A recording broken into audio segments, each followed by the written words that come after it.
Blue-White Breakdown fans, I'm Bob Flounders, joined by Dave Jones. Dave, this is going to really pain you, but we're gonna have to talk a lot about Penn State men's basketball. I know it's not something that's in your wheelhouse. You don't like basketball that much, but what you were just at the Illinois game. We're taping this lunchtime Thursday. You got back from State College a little while ago. 10 You minutes had ago. the whole rec hall experience. I know you probably enjoyed it. You met a lot of people, met up with a lot of people you've known over the years. But what a game! What a finish! What a story! And you had car trouble, so you really had a grueling 24 hours. I had the complete State College experience.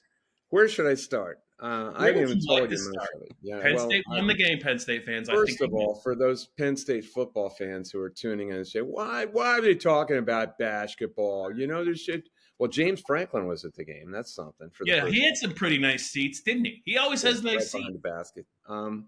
Yeah, it was the first time I'd been back in Recreation Building, which is its official name, since the blizzard of '96. I had not set foot in that place in 28 years, which was the last game there. They've had 3 other games before this, but they were always non-conference games. I was going to go. Yeah. They played Princeton, I think, about 12 years ago. I was going to go to that, but I didn't go. Did you drive up in a blizzard in '96, or did it blizzard while you were up there? No, it's legendary, man. We knew what was going to happen, and I took stuff along. I had just gone out to Indianapolis because Anna was working at the Indianapolis Star, and I'd just driven back, and I got in the house, and I turned on whatever the Weather Channel was back then, and heard about this giant blizzard about to hit. This is during your Edders days, correct? Not your Downingtown days? Yes. Yep. And I took some supplies and a lot of clothes with me in the suitcase and hopped in and busted ass up to State College. They're playing Dick Bennett's Wisconsin team. Yeah. Penn State is undefeated. They are going to finish second in the Big Ten, which they've never done anything close to before or since. And it was the last game in Rec Hall.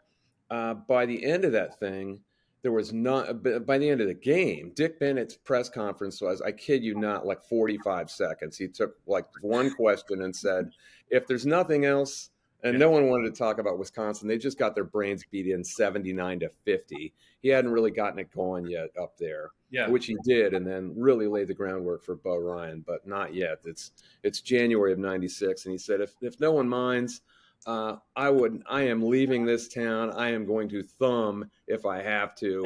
I am not staying here. And there was already 9 inches of snow on the ground.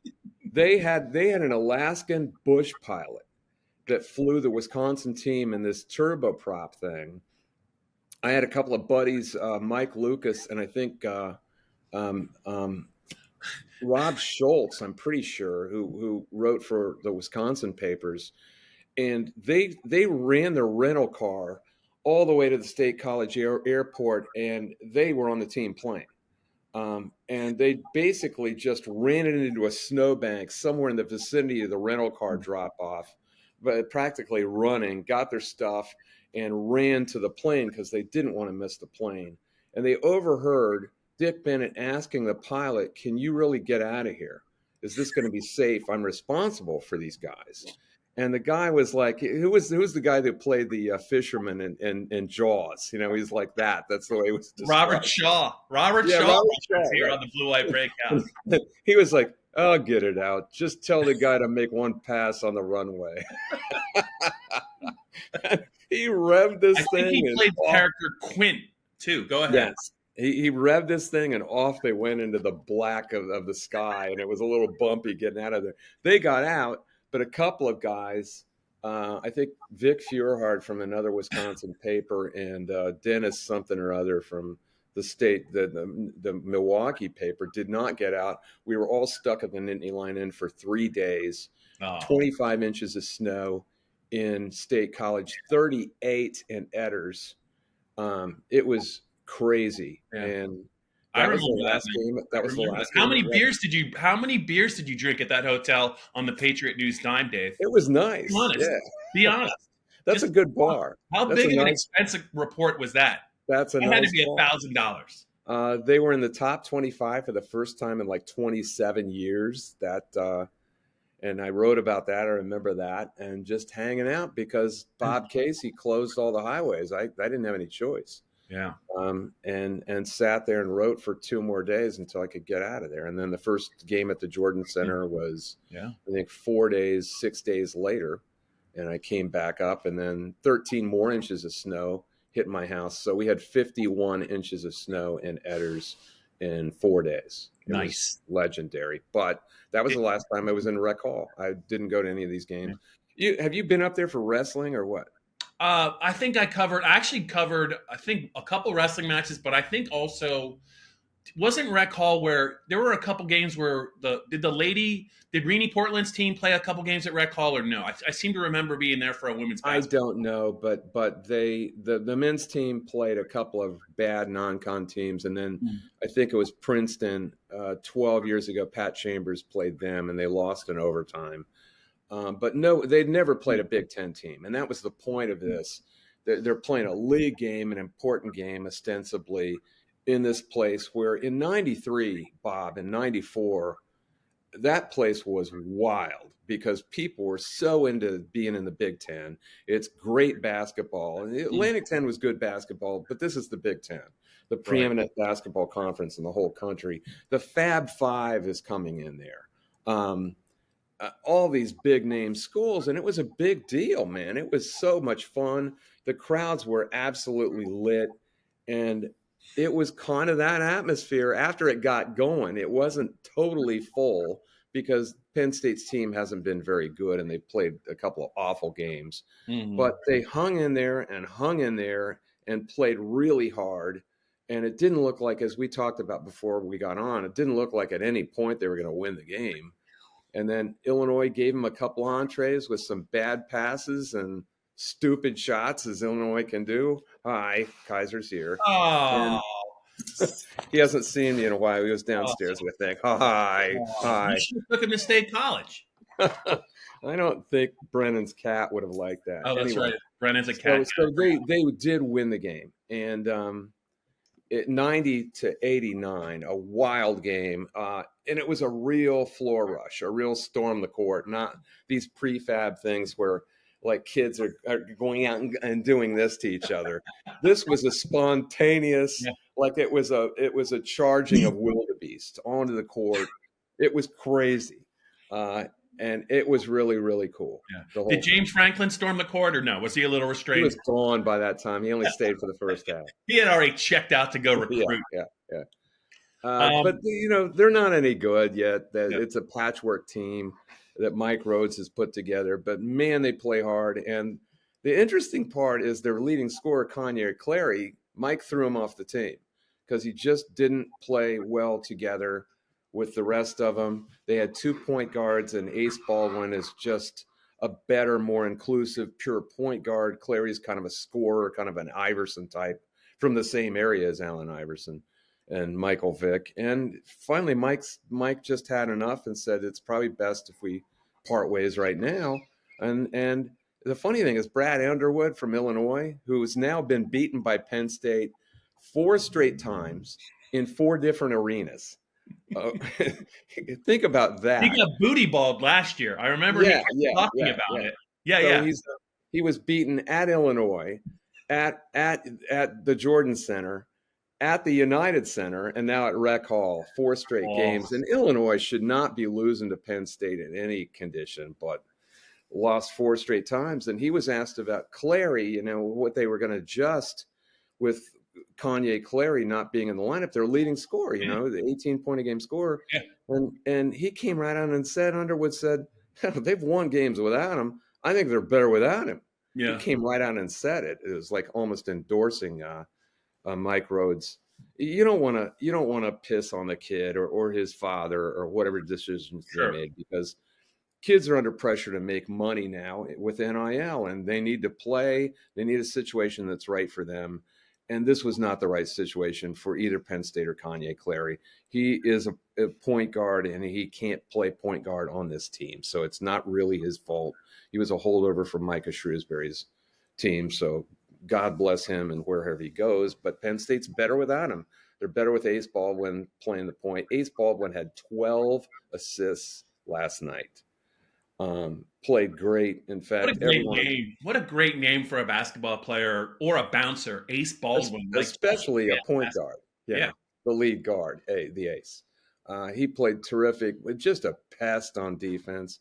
They're not a very good defensive team unless they're in their full court press, and it's a style of basketball that nobody in the Big Ten plays anymore. I hmm mean, you have to go back really to Gary Williams at Ohio State yeah, or Tom Davis at Iowa, where anyone did that with that hyper pace and yeah. just trying to turn you over. And Illinois turned the ball over 18 times. They haven't done anything close to that. So it was really bothered. The walls started closing in on them. The crowd got really crazy in the last couple 3 minutes when they started to believe. Illinois was ahead by 11 with 3.5 minutes to go. They were ahead still by 10 with 2.5 minutes to go. They were ahead by 7 with 50 seconds to go. And at that point, Ken Palm's analytics had them as a 99.1% chance to win the game with under a minute left. Yeah. Didn't And they they miss lost two the game. front ends of 1-and-1s at the line? Well, Coleman Hawkins, their big 6'10 stretch four, bricked a couple off the front rim with 18 seconds to go. And that gave them a chance. And then they came down. Baldwin tried to penetrate. They walled him off really well. So he slipped a pass back to Zach Hicks, the Temple transfer, who almost banked in a three, but Hawkins, who was a little bit frustrated from bricking those two free throws, fouled him.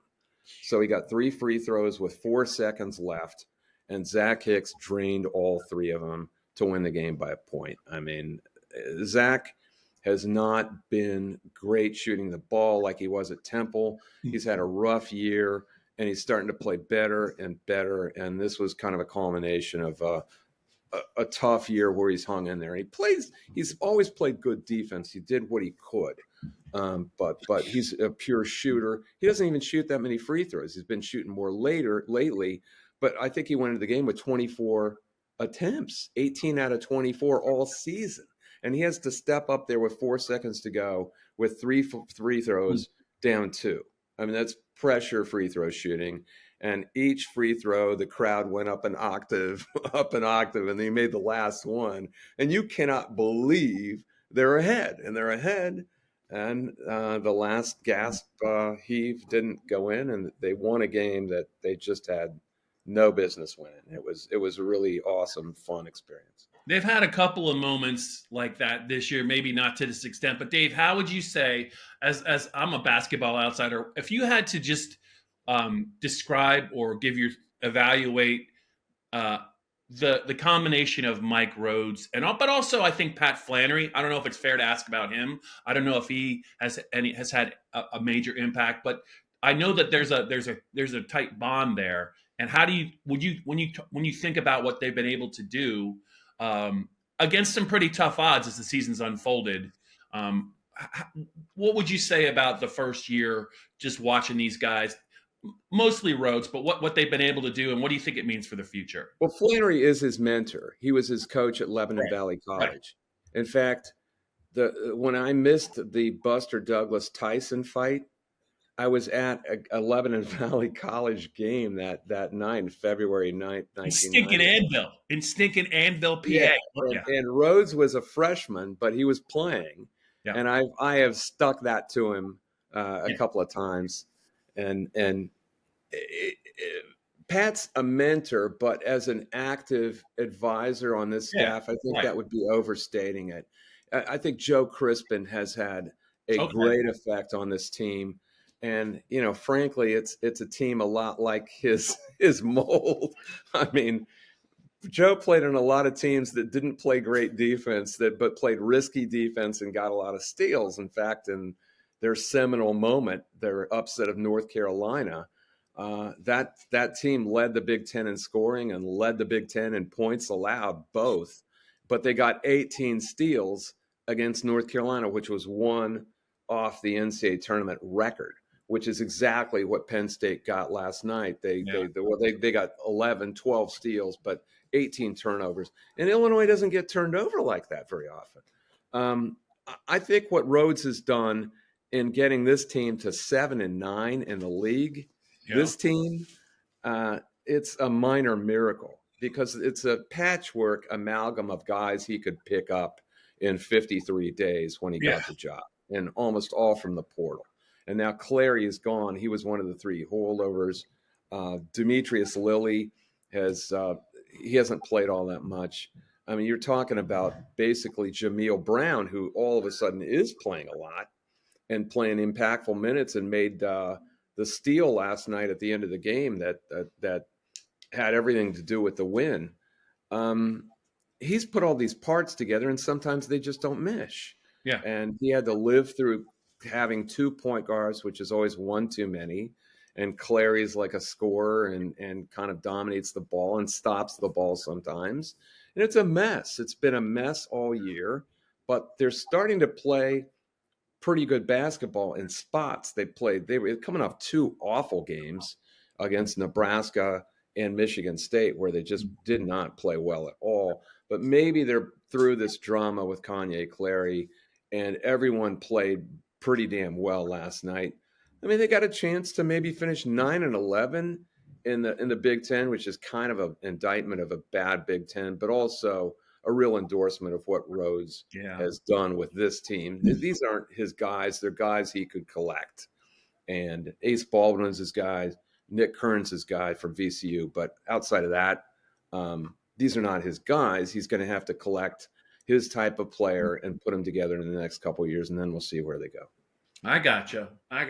Hey, before we just pivot for a few minutes to Penn State football, here's what I wanted to ask you. I know that you follow and you really enjoy. It's not a Penn State question, but I know you really, really enjoy Caitlan Clark. I think that who's become just a national storyline, but this has been building for a while. I think she's about to pass, if she stays healthy, one of my favorite players, Pistol Pete Maravich. Here's my question for you. Do you think, number one, I think the Final Four for the women, I think it's in Ohio this year. I think it might be Cleveland. I'm not positive. I think I saw that online. If you get a chance, Davey, would you go to a women's Final Four? Absolutely, I would. Watch her, and are you going to try and do that now that I'm putting you on the spot? But there are more good women's players now than there have ever been, and this has been a steady ascent of the number of women's players who can play with skills, with multiple ball handling skills. And that wasn't true 20 years ago. If you watch Caitlan Clark, she kind of is. The impact of Steph Curry on this game has been remarkable. I mean, she is the female Steph Curry. Have you ever watched Nebraska and the Japanese kid that Tom Hovass coached? No, but I knew that you wrote something about him. I saw that headline, and I was trying. I didn't know what. I knew there was some kind of Penn State backstory. I read a little bit about it, but I didn't realize it until I started reading it. Tom Hovass is the Japan men's national coach, and he coached before the women's national team.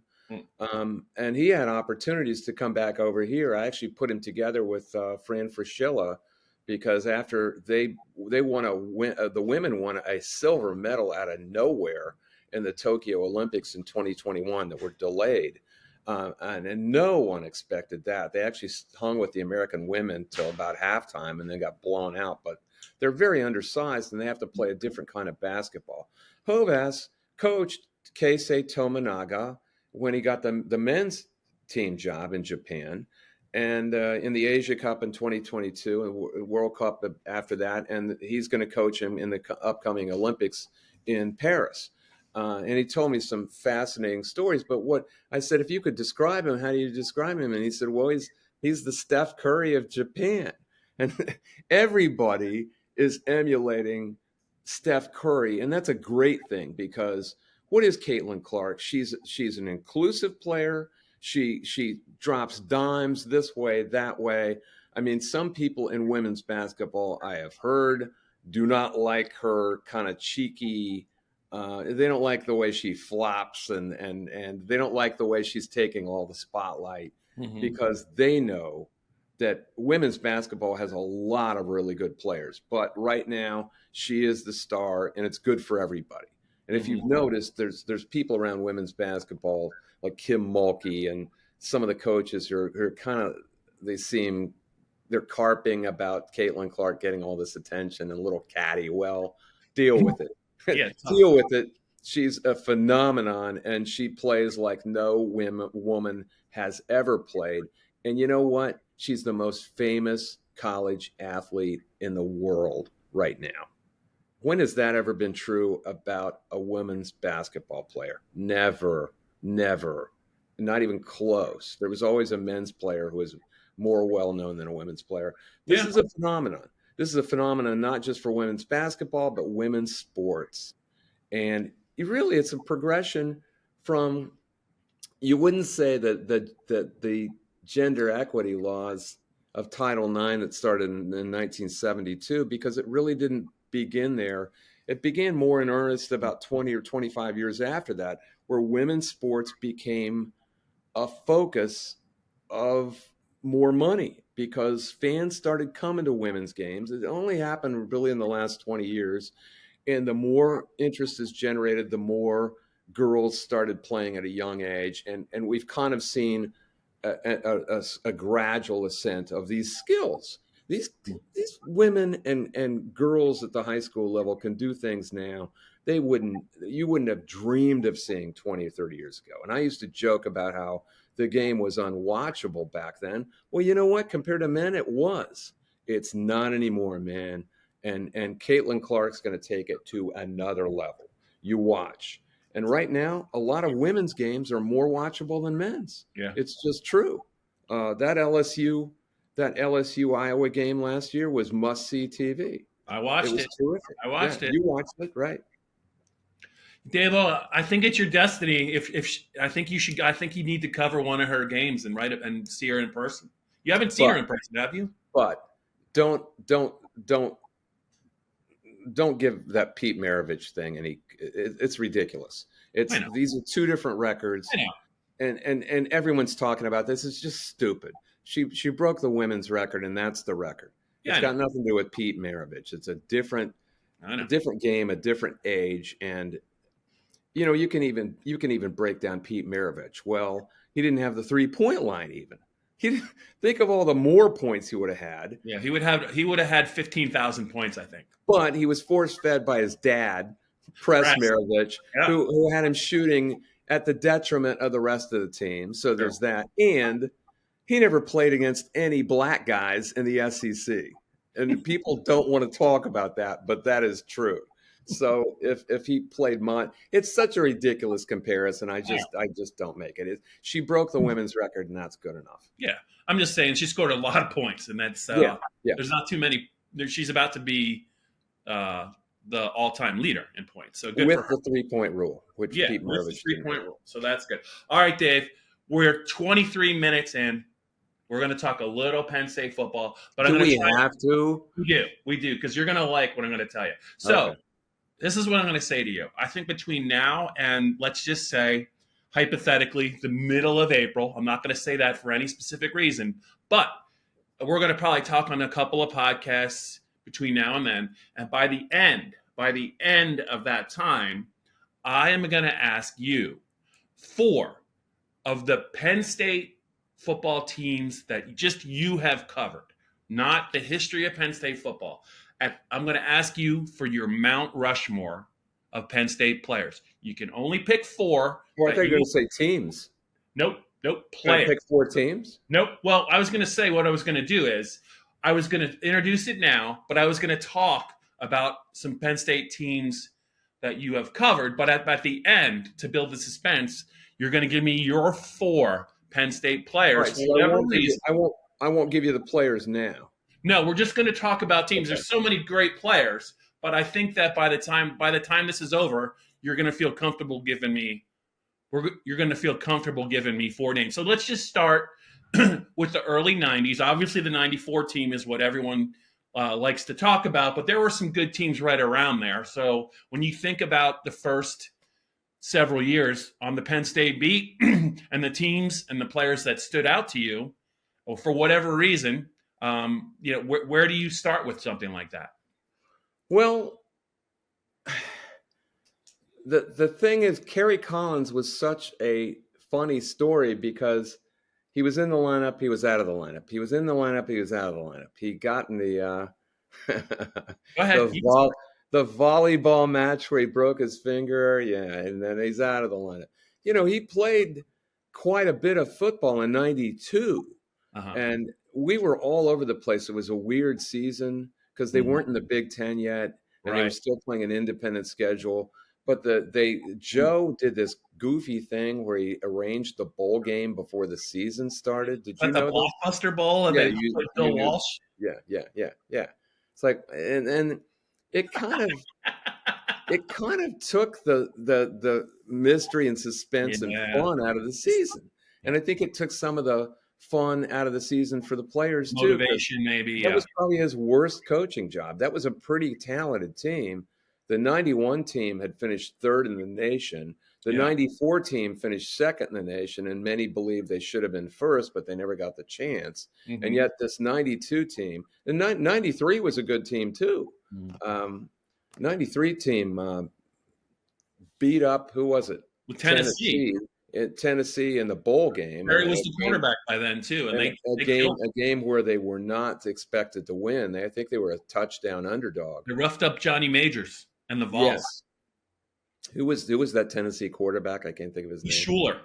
Heath Schuler. They had Dale Carter, I think. No, he might have been on the other Tennessee. I think Tennessee was a 6-point favorite in that game. Yeah, I think Dale Carter was on the 91 or 92 team. I don't think he was on the 93 was a very interesting team. They also came back from 20 points down at Michigan State in a game that very few people remember now, but was a terrific game, 38-37 at Michigan State, a win there, where Kerry Collins kind of came of age. Yeah. And he led them back, and Kajana Carter's on that team. It was an interesting team, but their season had kind of been shot to hell at the hands of the ultra back in Columbus in the Raymond Harris, the 24-6 loss in Columbus. In the snow. A Halloween snow squall in mud. and it that was not indicative of how good that team was. I don't think Paterno did a very good coaching job with early in the season with that team. They also lost to Michigan in a kind of nondescript game earlier in that season in State College. So their season was kind of a disappointment at that point. But you could see that team start to grow during the second half of that season with the kind of pressure was off of them. Collins, Kyle Brady, Bobby Ingram, Freddie Scott, all those guys were starting. And the offensive line that played in 94 was starting to really take control, right? Yes. Jeff Hardings, Marco Rivera, Keith Great Goon Conlon, and Andre Johnson and Bucky Greeley. I mean, how many offensive lines can you name every guy? And this is 30 years later, and I can still name every guy on that offensive line. They were really good. And I don't think Penn State's had an offensive line to compare that since. They were mobile, they were quick, and they were really smart. And they were, Penn State would run that counter tray, and they had to be in perfect sequence, man. It was like a dance routine. It was kind of like choreographed dancing. Yeah, that offensive line was really good. I'm glad you brought that up because plus two things. Plus they had Brady, who was an offensive lineman, and they had two fullbacks who were essentially offensive linemen. Yes, John Whitman and Brian Milnes. We're kind of bleeding into the '94 team. No, but it's okay. Hey, and I just wanted to say, so I'm gonna take a leap of faith here. You haven't not yet once mentioned John Sacca. He will not be on your Mount Rushmore. That was the 93 season also. So that's why I wanted to talk about the 93 season, because it's pretty interesting. There are a lot of sequences in that season where you're going, what is going on here?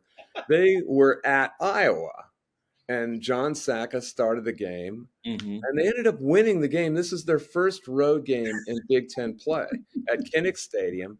It's not a very good Hayden Fry team at that point. They're kind of an off year. Yeah. And they went in there and won 31-0. You're thinking terrific. They'd beaten Minnesota in their first home game rather easily, a not very good Minnesota team either. But it was a real workmanlike, ugly effort offensively. And you wouldn't say, I think Terry Killens and Tyoka Jackson were on that defense. Not a great What a defense great name, Tyoka Jackson. Didn't somebody call him Toyota Jackson? Yeah, that would be the other Paterno. George. Okay. He said that on the air. Yeah, God bless him. What a great guy. And so not a great defense either. But yet they beat Iowa 31-0, and Kinnick, you'll take that. And yet in the third quarter of that game with Brent Musburger, Dick Vermeil is doing the color analyst. He's had enough. He's had enough. And he doesn't want to watch this gruel anymore. He can't take it. And he just blurts out, Penn State's passing game sucks. He says this on the air on ABC, but I'm not hearing it. Of course, I don't remember I'm not even sure we had TVs in the Kinnick Stadium back then. And Jim Carlson from the desk calls me on our dedicated phone to tell me this just happened. And he said, "You can't believe this. He just said this on the air."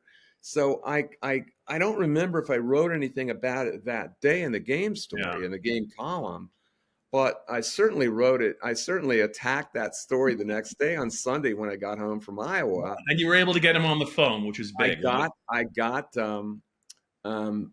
my contact from ABC, and she got him, and he wanted to talk. Yeah. And he apologized, and I said, "No reason to apologize. Everything you said was true." And he said, No. I feel really bad about it. And Dick lives like 10 miles away from me here, and I talk to him now and again. I used to play basketball with his son all the time, and he couldn't be a nicer guy, but he felt bad about it. But a little honesty got the best of him. So he wasn't wrong, Dave. He wasn't wrong. John Sacca either would quit the team or was thrown off. I'm not sure which. When that game, I think Kerry Collins finished the game, and then he finished the season. So it had a big impact on not only that season, but certainly the next one. Dave, who were one or two players on the 94 team that you covered with Ronnie Christ, who are one or two players on that team that get overlooked because there was so much star power on the offense, but it could even have been maybe a defensive player. But are there one or two guys on that team that maybe under the radar guys that you really felt were good players that they've kind of gotten lost in time? I would say Bucky Greeley, the center. Yeah. Centers have such responsibility. And I think it was that year I had been a quarterback in middle school. And I loved my center, Don Collisard, but he was, you have to be smart when you're a center. You have to point out blocking assignments and figure out how to get guys in the best hat on the hat, and while the quarterback's trying to get you in the best play. Bucky Greeley was really sharp, and I revisited all those guys. Sure. For a story about 8 years ago when I just revisited that offensive anniversary, line, how good they were, 25th anniversary, I think. And again, talking to all those guys, they were just so bright and funny. And that's what people don't know, that offensive linemen, particularly the guard, center guard, those three guys, they have to be smart, and they always are smart and funny and fun to talk to. And Rivera, Hardings, and Greeley were that. They were really, and Rivera and Hardings had pretty long pro careers, didn't they? Sure, they did. I think one of them, might either be in the Hall of Fame or is close. The guy that played, Hardings played for the Steelers, but he was a really, really, really good player for a long time. But yeah, those guys. Rivera for the Packers are really, it's nice that they had all those skill guys, but that drive at Illinois in '94 when they were down against a really good Illinois defense.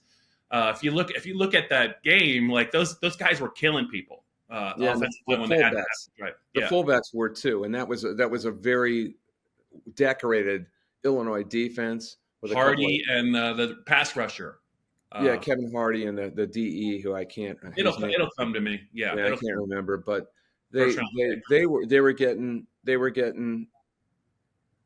flattened and during that drive. They were just getting, and the fullbacks played great on that drive too, and they came in and out, and I believe Whitman scored the go-ahead touchdown, which ended up as the winning touchdown.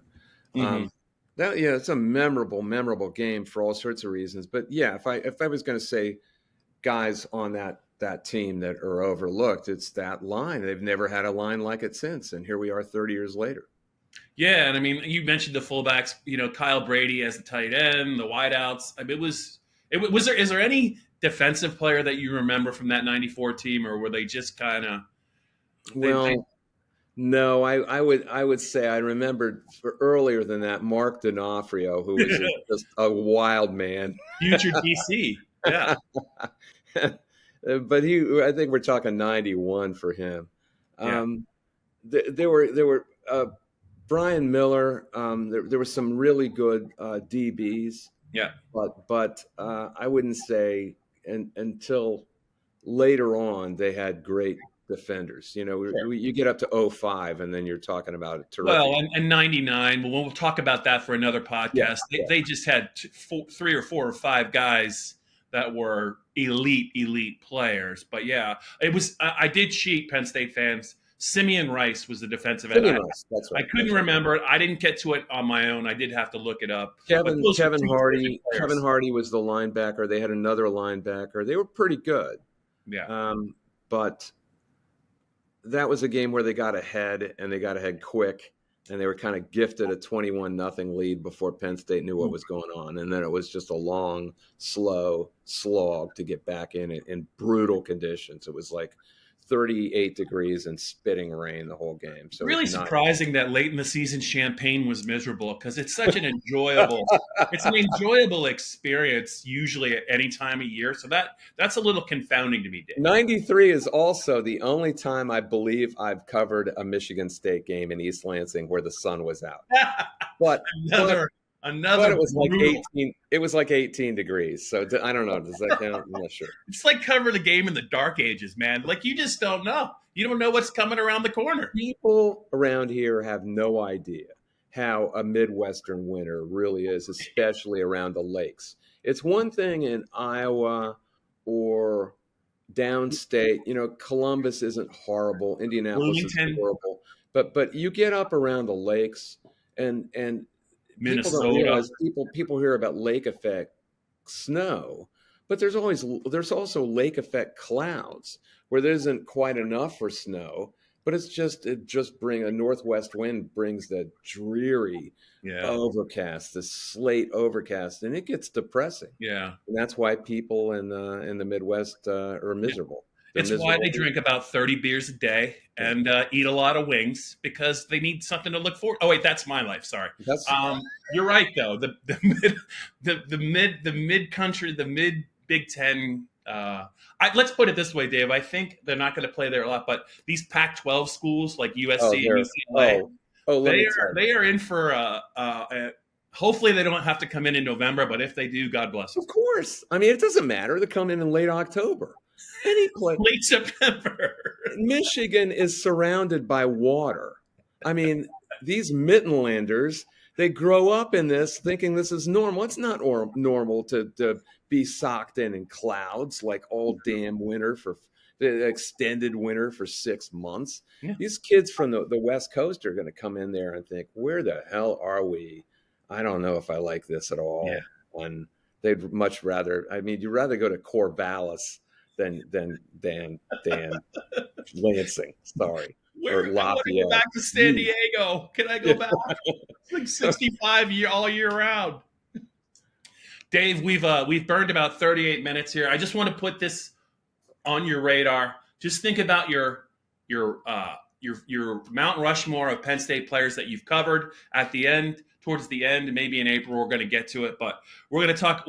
At some point we're going to revisit the '99 team and the teams around that, the '05 team, and we won't necessarily reference the '04 or the '03 teams, and the '16 team. I think that was a pretty interesting team. '17 was a team. Those are two.